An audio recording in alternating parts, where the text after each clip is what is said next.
you're going to have to Yes. deal with as well.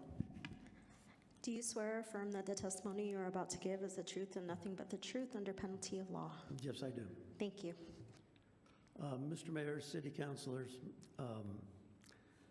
I own, to begin with, I'm here for two reasons. I own a residential building, a house, that I purchased that's within the 300 feet limit. And I bought that specifically for Sister Beth. She wanted a place to live that was very near across the street to Tutti Bambini and Jardín. Legally, that's why I'm here. But I must tell you something in particular for some of the new city councilors that may not know something about this lady, and she's going to kick me one once I do that. I'm going to wait till the mayor finishes because I think Representative Ben Como needs to hear it too.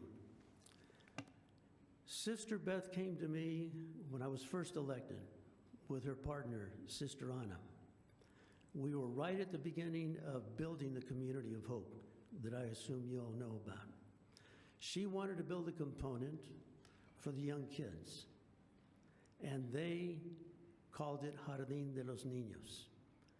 History after that, she said that wasn't sufficient. So what she did, she created the La Tienda, which is right across the street from Tutti Bambini. Are you familiar with that? That's where they sell gently used clothes for women. That wasn't good enough, so what she did, she went across the street and opened Tutti Bambini. Tutti Bambini raises money for infants, for babies that are essentially homeless.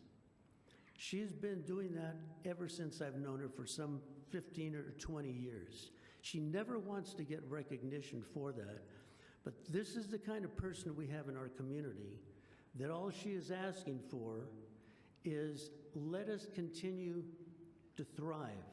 I know there was one city councilor referring to the cannabis industry.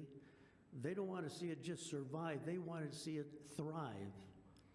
I would hope in the pit of my heart that you as mayor and city council would want to look out as what is going to be the implications of not only this location, but all cannabis locations. They said there's 3. There's actually going to be 5 within a 2-block area of Tutti Bambini. 5. This reminds me, years ago, once again, first elected, I got a call on a Sunday.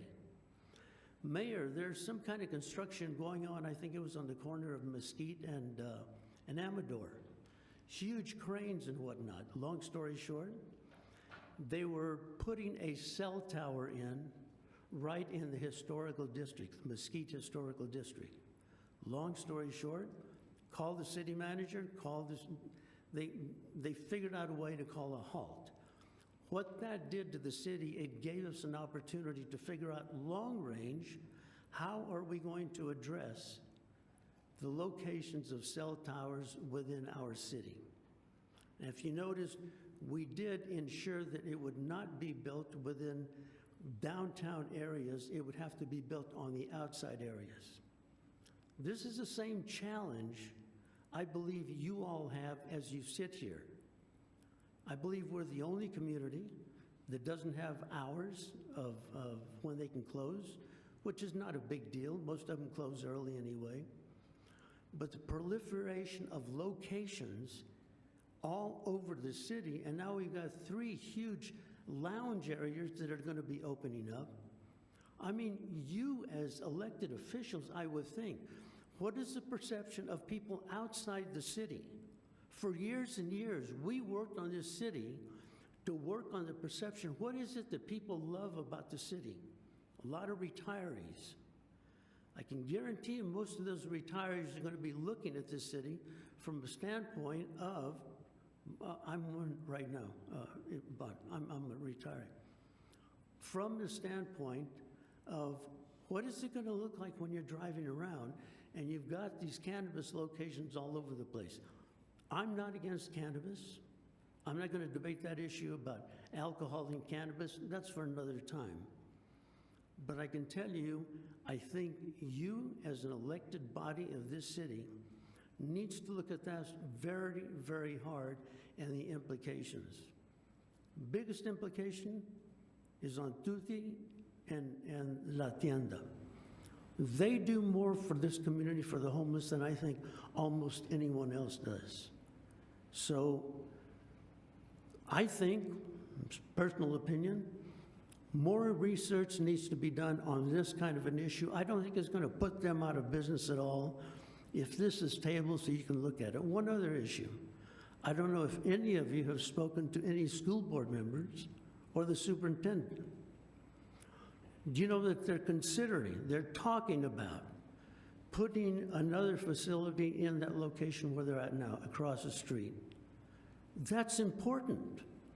That's a discussion I think you as elected officials need to be doing with your counterparts, mayor to superintendent, you as elected officials with the elected school board members. They would have a concern if they get to that point and have a cannabis shop right across the street. I would encourage you to think about the future perception of this city as to what we're doing and how we're dealing about it. Thank you, Mr. Mayor. Okay, is there anybody else on in your team